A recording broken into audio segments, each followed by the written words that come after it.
representing Franchise Secrets, Eric Von Horn.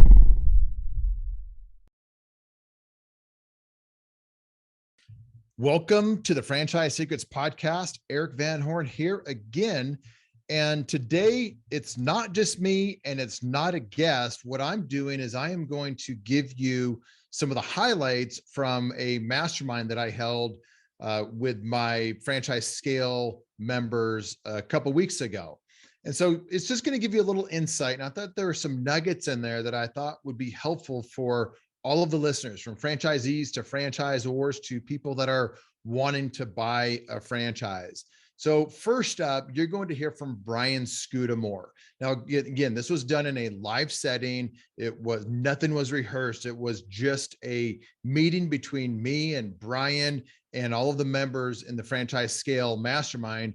And I asked him to talk about culture. He talked about all kinds of different things, but what I love about Brian is culture. And then we also talked a lot about hiring and having the right team and so many things. But Brian Scudamore from 1-800-GOT-JUNK, I've gotten to know him since around COVID, and just have so much appreciation for him, what he's done in franchising, what he's built with his team and brands, and how he knows his own limitations, knows his limitations of team members, and has built this incredible corporate office. It's probably not even the word corporate is the right thing to say, but this great ecosystem and culture within the O2E brands. So you're going to love what you hear from Brian. And then next up is my good friend, Justin Donald, who is kind of a regular on this podcast. And I'll have him come in whenever I can grab some time from him to speak to my mastermind members, because he has franchise experience as an investor in at least one brand. And I love how he has operating models where he brings in the operating partner and we went into that and exactly how he did that, why he did it, and how it's worked out. But also the guy's a genius when it comes to passive investing.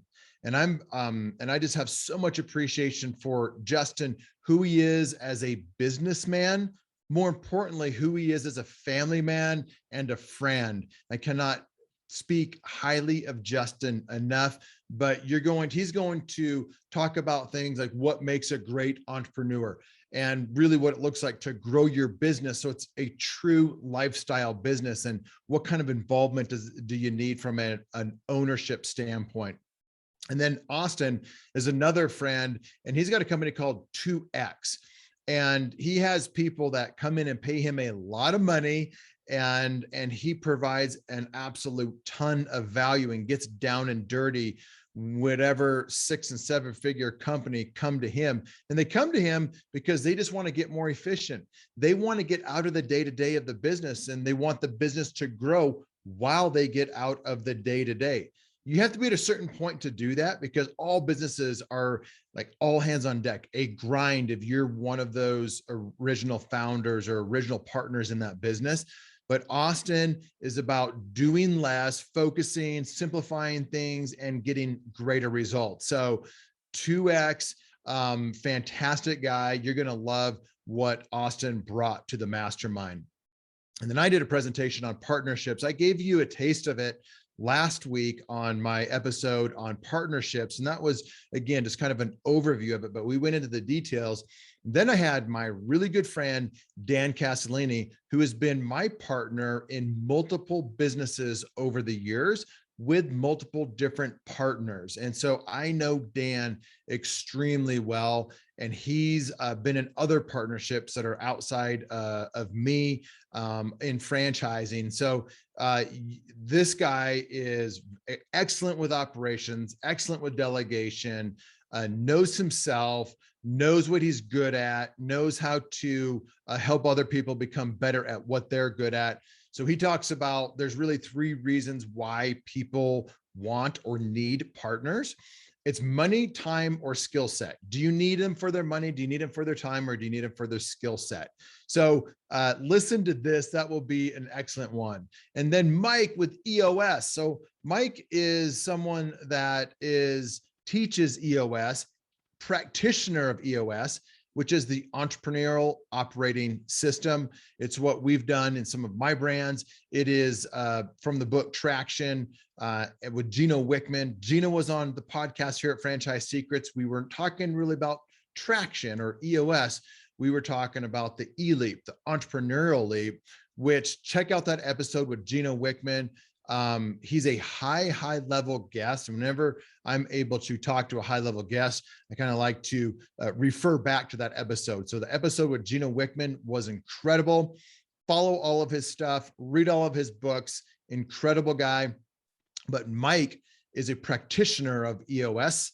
And so we got into some of the weeds, but not too into the weeds because I wanted it to be practical for all of the listeners. So the theme is really culture and people and getting out of your business so your business can grow faster without you than with you. And it's not as nearly as easy as it sounds. There's a lot of work to be able to do that, but that's what we talked about. So I hope you enjoyed this episode of Franchise Secrets. Yeah, culture is extremely important. And I learned the hard way what a bad culture looked like in, let's see, so I started the company in 1989, and 5 years in, 1994, I realized we were $500,000 in revenue and growing, and I wasn't having fun in my business anymore. And I love business. Like, to me, I'm not a money guy. I mean, it's fun to watch the yardstick of it all grow, and we're a $500 million plus group of brands right now, and what that means in terms of scale and opportunity. But to me, I've never been a money guy. I want to have fun. I want to have fun with the people I work with. I want to feel like we're doing tough things together and conquering the world. And so when I looked at myself and my business, I said, what's missing? Why aren't I having fun anymore? And it wasn't the business I was in, it was the people I was surrounded with. And I had 9 employees that I think were sort of bad apples. One bad apple spoils the whole bunch. I had a total of 11 staff, and I made the tough decision to fire them all. I sat down, even the 2 that might have been okay. I wasn't so sure if they were swayed by the other 9. I sat down with all 11 people, and I started with 2 simple words. I said, I'm sorry. I'm sorry as your leader. I've let you down. I might not have found the right people. I certainly didn't treat you right. I don't know how much I believed in you guys in the future and the fit, and you probably didn't believe in me, and it's just not working. And ripped off the Band-Aid and went from 5 trucks down to 1 that next day, because that's all I could drive at a time. I got rid of all my employees and had to restart. And it was really tough, but I learned that day, the decision was, I'm moving forward. I'm going to find the right people and treat them right. And the number one thing for me was really that I could have fun again. So that first employee I had in the truck who would then train a bunch of people, I wanted to make sure that they were fun, that they were interested, had a shared passion in life, and they would see what I would see in building out this brand and this vision. And it made all the difference in the world. And we went from a terrible culture, an absence of culture, to just an awesome one overnight, because I started handpicking people, and I got very, very selective. And we still did this today. When I interview people, which isn't very often anymore, when I interview someone, first question I ask is, how many interviews have you had with us? And the answer is usually 7, 8, 9, 10. The record I've heard is 13. Because we take our time, and I can see Joe shaking his head going, wow, that's ridiculous, right? 13 interviews. But you know what? At the end of the day, we know we found the right person. And it really is mostly about culture, finding the right people and treating them right. So that's kind of the fire hose of how I feel about culture. Happy to go deeper and answer questions on that. How does that work? How does that translate from, I mean, that was you and your small business to growing a large business dealing with small business owners. Mm-hmm. How does that translate to the best franchisees out there? How are they building their culture in their local small business? And I know Some of the 1-800 Got Junk owners are not small businesses. They have large operations, but culture, when I think about it, it's easy. You think about having it in a really large business, but when you boil it down into a smaller operation, it just doesn't seem as important sometimes. Yeah, it is everything. I mean, it really, truly is. Not only did I start to have fun again in my business, feeling like I was living a sort of good house party every day with the people I worked with, because we joked around, open office environments, and we had fun. I said, how do we scale that in finding franchise owners who we need to pick even more closely than our employees? So we put good processes in place to interview and find these people. But we said, your job is to get out and find the cultural ambassadors that will live and breathe our values, our vision in your own business. I'll talk about values in a second, so I'm going to write that down so I don't forget. But let me start with, how do you scale it across a system, and how important is it? It absolutely is everything. I can tell in this world where we Zoom all the time now versus going out and traveling and getting on planes and seeing franchise partners in person. I can tell before I go into a Zoom meeting with a bunch of our truck team members for, say, 1-800 Got Junk or Shack Shine. I might Zoom into a morning meeting in Kansas City or Oklahoma. It doesn't matter what city it is. I can tell what it's going to be like before I actually dial in. If I look at their performance numbers and their metrics, I can tell that this is a top performing franchise. I bet you the culture is amazing. This is a lower performer franchise. I bet their culture isn't as engaging. And when I get on Zoom, I'm right. So Kansas City is an example. I mean, these guys are rock stars. They find young, hungry people who want to work in the business, that see themselves growing into perhaps an entrepreneurial role within the business. Maybe they end up buying a franchise one day and owning one in a different market with the guys that started Kansas City. So they've expanded to Atlanta, to Oklahoma City, to Reno, Nevada, to all over the place, Indianapolis. And they've done it based on a scalable culture of just finding the right people and treating them right. And I think what we do best as a company in our culture is there's this level of caring for each other and showing up in a way that when the going gets tough, we're there for each other. We have fun together. I'm looking around, the whole thing's moved, but I think we lost Eric. That's okay. So, the whole cultural component of finding the right people and treating them right. If you don't have the right people, they won't get your vision. They won't take care of the customer. It all ties together. So we've got a strategic philosophy we believe in all our businesses. The most important person in our equation, they often say the customer is king or queen. The customer is always right. I would go a level up and I'd say the employee is king or queen in your business. So we find the right people, they will in turn take care of the customer. If you find and treat the customer right, they will in turn take care of the growth and the evolution of your brand, your profits, your reputation, and so on. So it isn't all customer centric in everything we do. It's actually employee centric. It's starting with an amazing culture and really scaling it. A quick story on values. If anyone's ever read Jim Collins' Good to Great, talks about the importance of values. He studied 1,500 companies and found that 11 made the leap from good to great in terms of stock returns and profitability. And they all had really, really crystal clear values. And so I said, okay, we need to know what our values are as a business. And Jim Collins, this was years ago, Jim Collins, I'd met him. And I remember him saying the most important thing with values is list what your values are, not who you hope to be.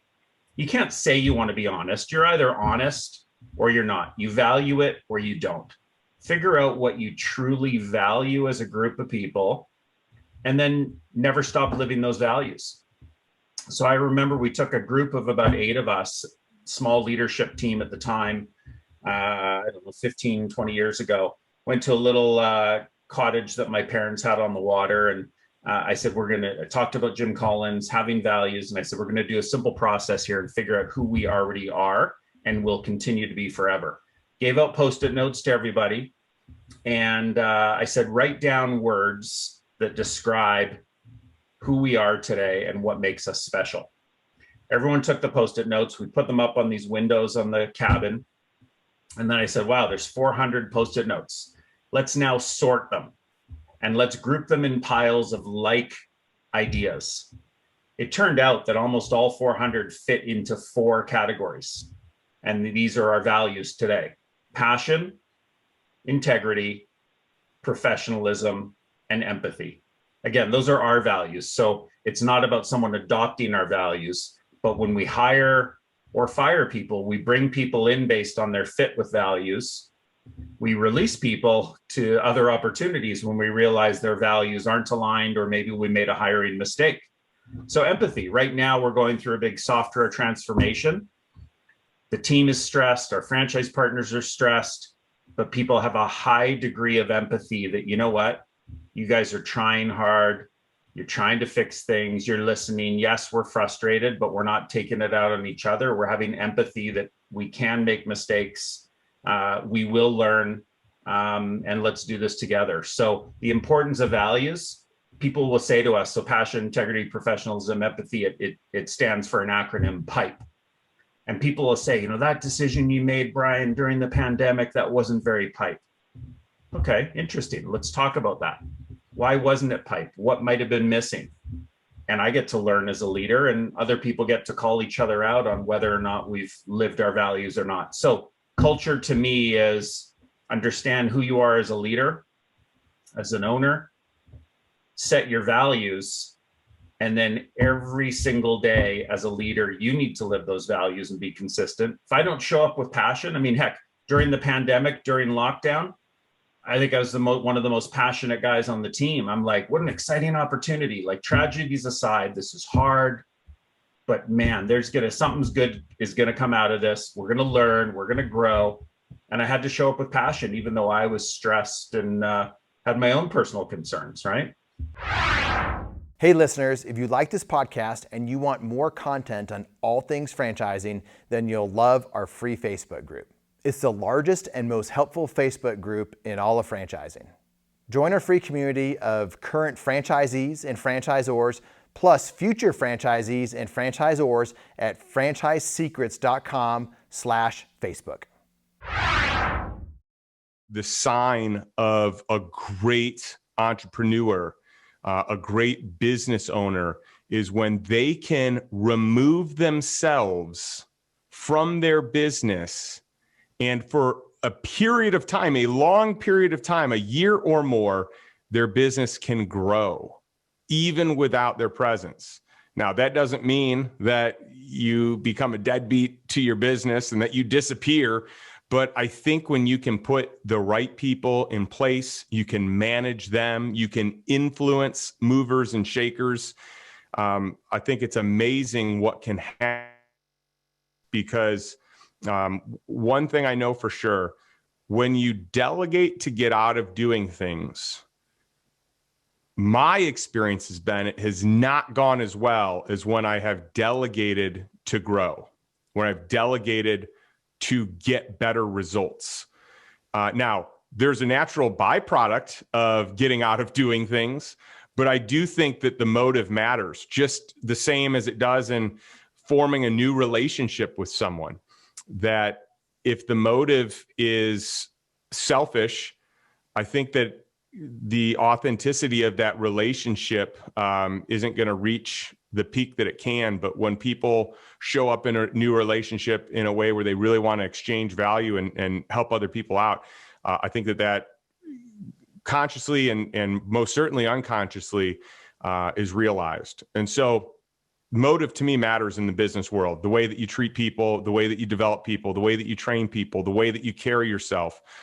One of the things that I found a lot of success with is kind of having this kind of mysterious mystique, if you will, that people don't know, your team doesn't know everything going on in your life, but they do know enough that they want to have your life or want aspects of your life. I found that a great retention tool in developing people is letting them in enough to see you've got an amazing life, but having enough be kind of hidden where they don't exactly know what you're doing all the time. And it makes them interested and curious about what you do with your free time, right? A lot of people that I've coached over the years are like, I've got to work so hard and I've got to pave the way in work ethic and I'm going to be the first person in and the last person out. And I believe there's a time and a space for that, especially in the life cycle of a new business. But there's always a message I find that's being communicated to the world and to your team. And that message is, do you want my life or do you not want my life? And I think the more that you're a slave to your business, the more other people recognize that and realize they don't want that. And I think the more lifestyle and really like exciting space that you can live in, the more people want that and stick around because they likely don't know anyone else that's doing it as well as you. And so I share this because I've done it the wrong way and I've done it the right way. And the right way works a lot better than the wrong way. And I've been able to retain people a lot better that way as well. So we did a podcast episode, Eric, you and I, where we talked kind of about the qualities that I look for in someone that I do work with, someone that I want to be in partnership with and running businesses. And I don't know if everyone here has gotten a chance to listen to that, but I thought it might be helpful for me to share some of those again, that to me are like the key linchpins in doing business together. Is that something that you all would find value in today? Because I'm guessing a lot of you, just by a show of hands, how many of you, like, you have teams that you literally are like running, managing in some way, shape, or form? So it is most people, yeah. And by the way, has everyone here been like a one-man or a one-woman show before? Hopefully everyone has experienced that because it's not as much fun. But it's good to kind of know what that's like. And then it's also good to know what that may be like to you, to your one person that you may have turned into a one man or a one woman show so that you don't have to be that, and ways to maybe support them. So when I think about just the relationships that you have, I really do think the way you develop people is through time spent and through quality interactions. Most people in the world are going to be really critical of you or of others in their life. And I think it's very rare where you have someone that is the good finder, pointing out what people are doing well. When business isn't good, it's really easy to default to what people aren't doing and how they're not showing up. And I've found that when you can still be a good finder and highlight all the things that people are doing well, it creates a better space to be able to teach and train them on the things that they're not doing well. And one thing I have really aspired to do is live a life where I'm lifting other people up and I'm a good finder. I'm going to bring an energy in a way that they probably are not getting with consistency in their life. And that has led to a lot of retention, as well as just, again, quality time, spending time with people. And I find that when I spend time with people doing things that I like to do, it's more fun. Like, I'm happier doing them, but they'll also see a side of you that they need to see. So I think sometimes it's fun doing things that other people like to do. And I think that's powerful, but you'll shine in a different way when you invite your people to do things that you like to do. And I think that quality time really matters. So what I look for when I hire someone or when I partner with someone, I want work ethic. I want someone that knows how to work. I recognize in myself that I'm good at that. You know, I can be obsessive in some of the things that I do. And so I know that I even need to protect myself from myself, and I need to build boundaries and have accountability, even from my wife or from other people, to make sure that I'm staying in these boundaries that I build for myself. So I want to bring in other people that have incredible work ethic that can match what I'm not bringing in the time or the season that I'm not in or engaged day to day in the operations. But I also want to make sure that I'm protecting their boundaries. And when they have a family, making sure that I'm respecting that and helping them live, you know, a life that is, you know, good overall, that is, you know, nourishing to their family. But you also have seasons where you have younger people that maybe they don't have a family and they're ready to work hard and they're ready to bust their butt. And you can create these incentives for them and with them to, you know, really help them show up in a way that serves everyone well. And so just recognizing where people are at, I think, is pretty powerful. Another thing that I look for is people that take initiative.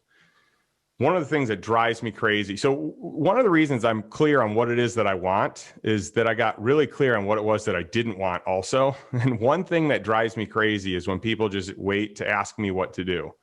Like that, there are very few things that drive me crazier than people that just don't take action. I would rather someone take action and do it wrong than to not take action. And I make sure that I communicate that with my team and I let them know it's okay to make mistakes. If you can't reach someone or you're unsure what to do, you do the thing you think is best. And then you visit with me or whoever the supervisor or team head is, and you find out if that was the right thing to do. But I will always celebrate someone that takes initiative and takes action, because eventually when you can train them to make the right decisions, they already have this muscle memory of making moves. And that's a powerful combination. I also love finding people that are resourceful. I want people that are like, let me find a way to figure this out. I will call whoever it takes. Like, I will find a way. That's what I want in the world of people that I'm interacting with and people that are running my business. I want people that are loyal to me, that are honest with me, that give me the real deal, not what I want to hear, but that they're truthful and that they show up with, you know, integrity and authenticity. That is really important to me. And I also really think that having people that care about the success of the team and the business as much as I do, if not more, is imperative. I want people that really want to be there, that really want to see the team do well. And last but not least, you know, on my short list, it's got to be someone that I actually enjoy hanging out with. I've learned this lesson the hard way because I brought people in that on paper, they look so good, like they should just crush it. And then I just can't stand my time with them. And then I just don't want to pour into them. And I'm like trying to get out of there as fast as I can. That's a recipe for disaster because I don't want to spend the quality time. So those are just a few things that I've learned in the world of operations and the world of building teams. A lot of the businesses that I am involved in, have been involved in, have built, revolve around teams and revolve around managing people. And so I hope that you find value in, I guess, some of those insights that I've learned, sometimes by doing it wrong, sometimes by dumb luck that I did it right the first time. But those have really been integral to the success that we've had across various different businesses. So let's get into helping 6 and 7 figure entrepreneurs get out of the day-to-day and grow their business. So what are the problems that you see in most businesses, and how do you help them get out of the day-to-day? Yep. The first thing that we start with from a business standpoint is somebody's strategy, and we include model in there, but strategy is really one of our favorite strategy frameworks is called Model 1. It's, are we serving the right people, the right stuff at the right price with the right positioning in a way that can scale? All right, that's a mouthful. Are we selling the right people, the right stuff with the right price, with the right positioning in a way that can scale? And what we do is like we break down the business to see, can we get really clear on these elements? Because most people are not super targeted in who they serve. They are have too many different offerings. They don't know the profitability of those offerings. They aren't differentiated. They're doing all these things that even before we do any work from a strategy and setup standpoint, we're just way too complex. So we've got to simplify. So when we come into a business, we're looking at how can we really hone in those particular things, who we're serving, what we're selling, how we're positioned. We're looking at cutting out potentially products or even marketing channels. We're looking at, hey, how can we like cut out literally 40% of what somebody's doing? And again, we work with businesses above $250,000 in revenue up to about $5 million in revenue starting with us. So like sometimes these businesses will be $2 million and we're looking at, hey, how can we cut out 40% of what you're doing to just create so much more capacity? Because the 80-20 rule is so real, right? Like we all probably recognize that at different times of our lives of like 80% of our outputs come from 20% of the inputs. So we're trying to figure out what that is. So it starts with strategy. So if we can just get really clear on that, go through the numbers in detail, that's going to set the entire team up to scale in a better way, to get more traction for sure, but also again, to create capacity. So that's the first step. The second step is then to look at, where is your time and energy going? And if we really evaluate where our time and energy is going, so oftentimes, maybe even 30-40% of our time is going towards the admin stuff, right? And it's, if we really break it down, we break everybody's time down into four quadrants. We've got admin stuff, we've got the technician stuff, which is like doing the work. We've got manager and we've got exec. And if you want to get one level further, you can go to business owner, but like we just keep it with those four levels. And if you evaluate your time, we have every single client that we work with, look at their time over the past 7 days or 30 days and just do a rough estimate of like every single thing that they're working on and be really, really granular about this. But if you write it down and you're like, man, I spent, an hour and a half on social media a day, or I spent, this amount of time on emails, you can see very clearly, these are not business growth activities. These are not true 7-figure CEO, 8-figure CEO activities, right? So we make that time tangible. And with that, we always see how to free up 10, 20, 30 hours a week. So we've got a simpler, better, more strategic strategy and model up front. And this isn't something that you do in an hour. This is, takes a little bit of work. And then we really evaluate the time in detail to find an extra 10 to 20, 30 hours a week. And just those two levers, we've completely revolutionized the business owner's time, energy, focus, and set up to succeed in a big way. So in theory, that makes so much sense. And I think I've thought about doing that 100 times and I've gotten through a day or maybe 2 days.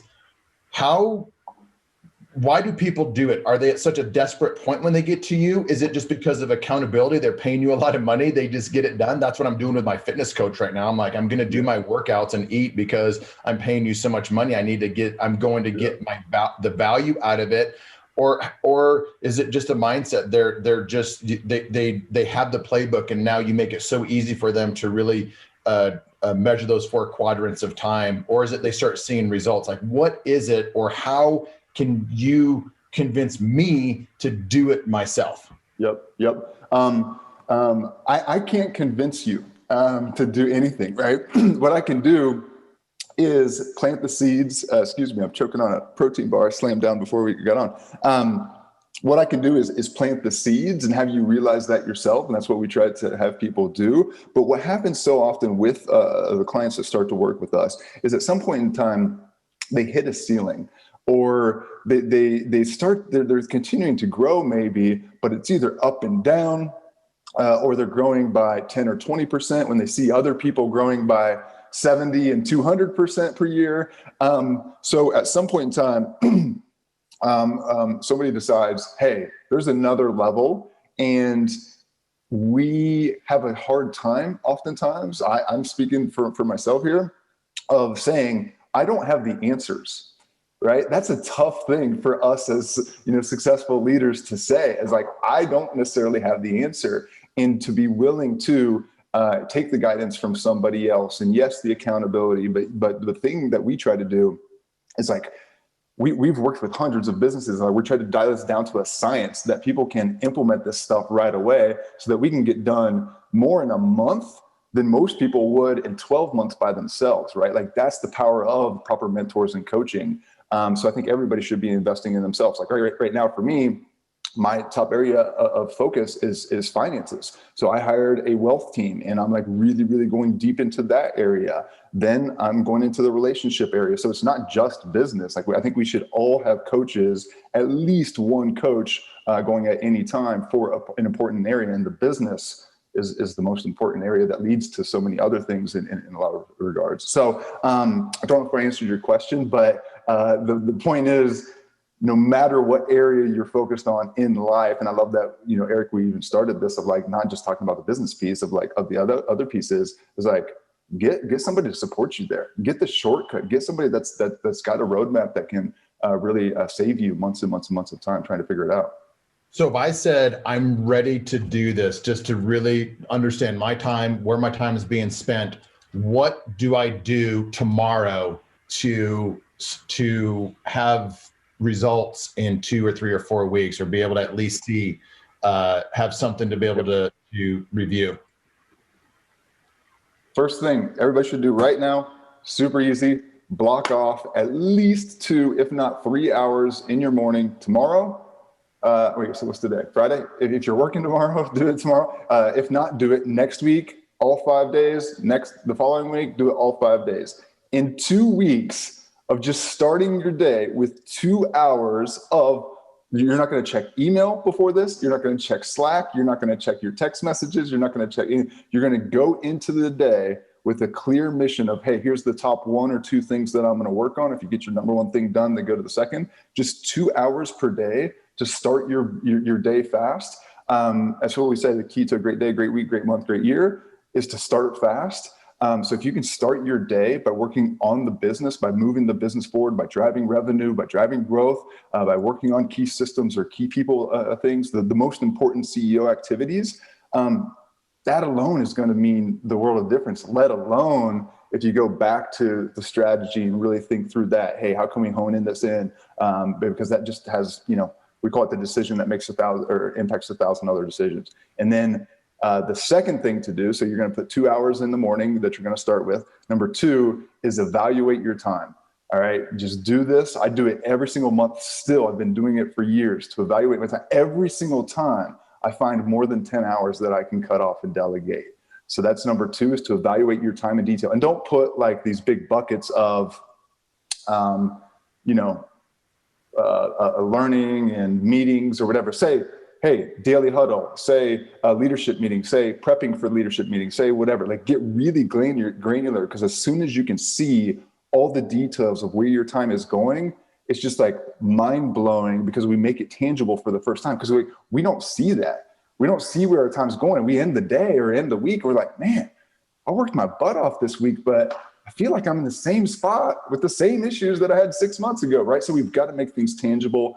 So those are just a couple things that I would recommend that you do. If you want to go deeper as a franchisee, then check out the Franchise Tribe Mastermind.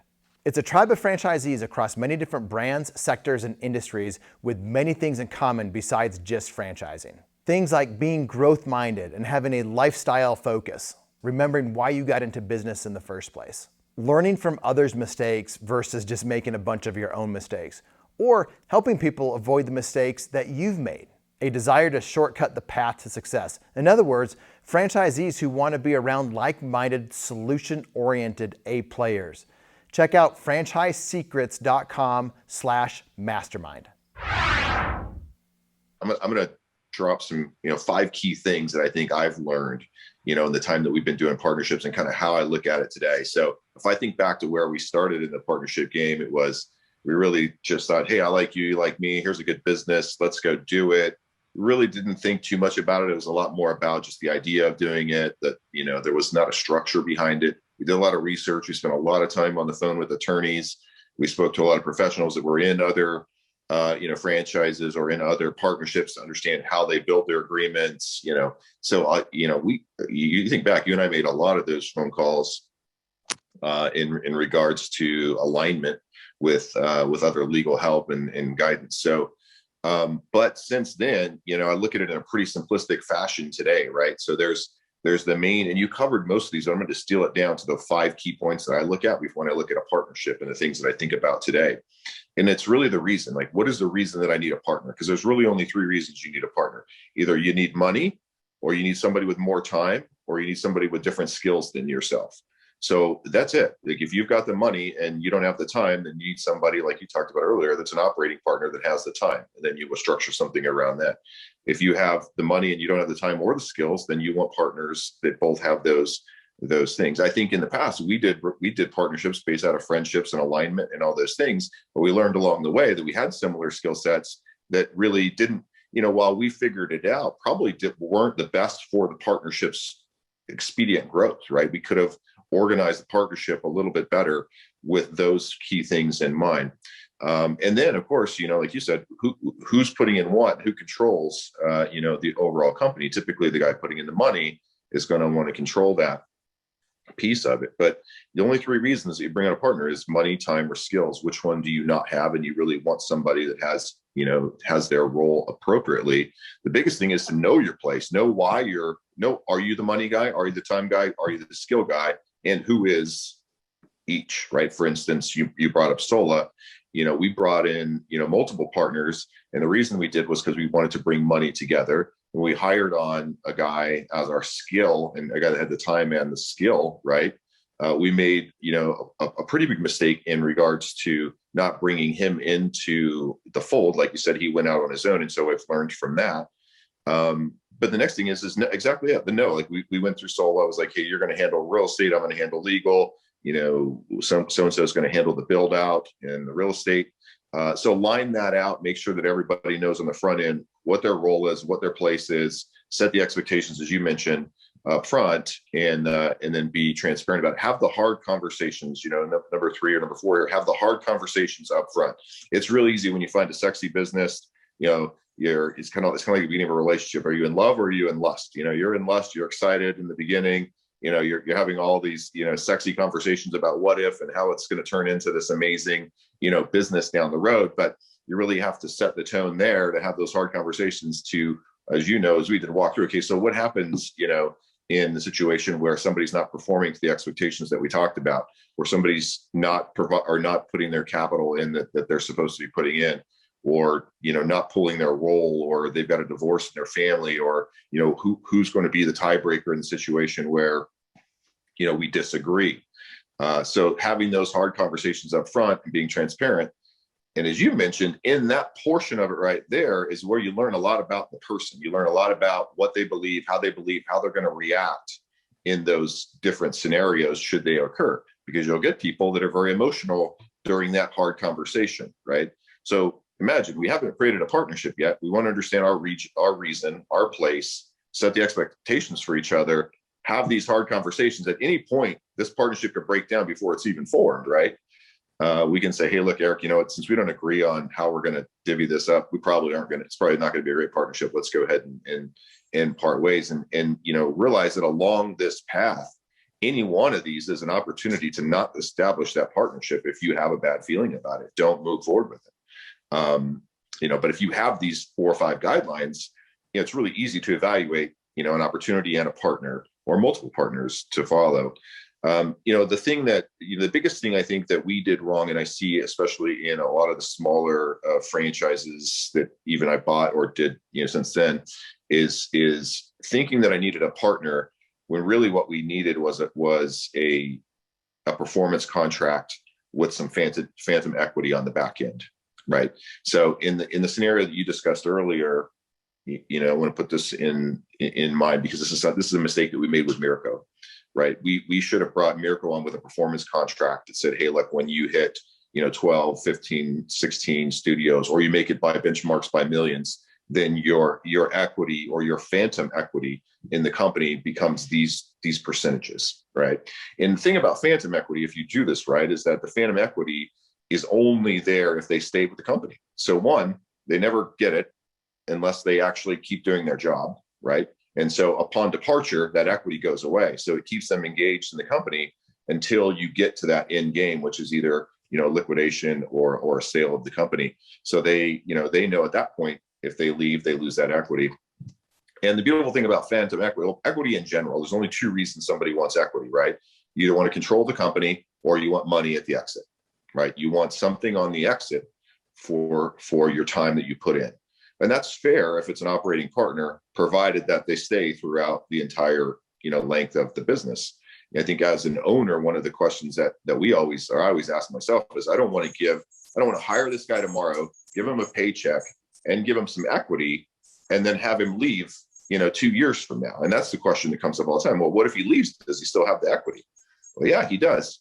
If you don't set it up right, if you don't set in place, sort of this phantom equity contract. So that's what we did wrong with Mirko. We should have put him in a performance contract, said, here's your phantom equity. You have equity on the day of sale. You've got a paycheck between now and then, and you could pay him on performance. You could say you're going to get, X percentage of net profits. Plus, if you stay until the company's sold, you'll have, X amount of equity. And that's probably the most underused piece, because people think they need, a full-on partnership or equity partner when they really don't. They want to bring on an operating partner, and the best thing to do is do a performance contract with some phantom equity on the back end. Basically, what the Entrepreneurial operating system is, it's really a deceptively simple set of tools and a really integrated process that has helped multitudes of entrepreneurs around the globe basically get more of what they want from their business. I mean, implementing EOS really helps you ultimately get better at three things. One, and I can speak from practical experience, it helps you set a vision for your organization, and you get everybody in the organization, and I mean everybody, 100% on the same page with where you're going and how you plan to get there. So the vision of where we want to be in 3 years, what's our 10-year target, what's our 1-year plan. Everybody's 100% on the same page with where you're going and how you're going to get there. Implementing this entrepreneurial operating system gives you the traction. It instills focus, discipline, and accountability all the way through the company, so that everybody every day is executing on that vision. Everybody is working towards achieving that vision. There's never a time where that vision isn't top of mind, and people are focusing on it and are accountable to it. And as Eric mentioned, when he talked about a level 10 meeting, which I'll describe in a moment, that's a weekly checkpoint where you're making sure that everybody's on track and everybody is accountable and is getting traction heading towards that vision. And the last really big focus of the operating system is team health. It's really helping the leaders of the organization become more cohesive, more functional, just an overall healthy leadership team. And the key here is there's 6 components of every business under the Entrepreneurial operating system, that if you manage them, it'll help make for a great business. And in fact, this would be Eric or Caleb, if I could share the screen, I'll put that up on the screen. That might, that visual might help a little bit. Give me the high sign when I can. Oh, beautiful. All right, thank you.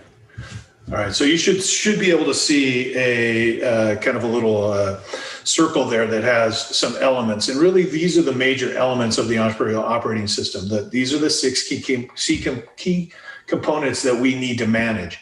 And it really is, about the vision. There's 8 questions that we as an organization, anybody that's using the Entrepreneurial operating system, is going to focus on answering. And having these 8 questions and having the answers, and it's shared by all, really gives us incredible focus. And I'm not going to go through a deep dive on what those questions are, but I'll give you an idea. Is, the first 2 questions are, what are your core values? What is it that makes you unique as an organization? And what's your core focus? What is it that you really do well that nobody else does?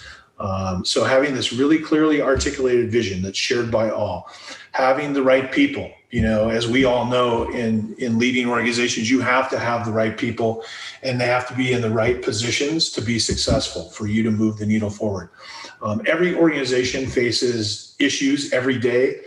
How you deal with those issues, how you identify them, how you deal with them is critical. And in the Entrepreneurial Operating System, we have a tool that we call IDS that forces you to deal with issues on a weekly basis, really a daily basis in some sense.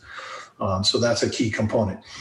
If you've got a vision, you have to have a measurable, there has to be a scorecard, key metrics for you managing your organization. That's your dashboard essentially. And so, you have to be accountable to those metrics and monitoring those metrics.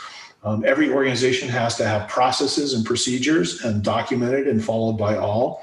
And then ultimately, you have to have tools to get traction. If you're going to achieve that vision, if you're going to tackle issues, if you're going to stay focused on metrics, if you're going to manage people, you're going to have tools to really maintain traction around those things. And so in the parlance of EOS, that is in the form of rocks. So basically we take everything we're doing as an organization and, we say we have a 3-year picture of where we want to be. We break that down to a 1-year plan, and then we break that down to quarterly priorities, or what we call rocks. And everybody has either an individual rock that they're responsible for, or an organizational rock that they're responsible for. And, we focus on maintaining traction around those things. And the weekly level 10 meeting, which is probably the most efficient and effective meeting process I've ever been a part of, really keeps us focused on maintaining traction, maintaining health of the team, and, achieving that, the progress toward that vision. So it's a really, really cool system that's used in, I think there's over 10,000 companies using EOS now. So it's a really deceptively simple system. And in fact, that was my first response to it, is like, this is so simple. Why didn't I think of that? And that's the key here is bringing all these simple tools together, in one spot, and learning how to use them and using them effectively. That's going to kind of get an organization and basically unstuck. That's where we were. We hit a ceiling. What Gino Wickman, who created EOS, would call hitting a ceiling.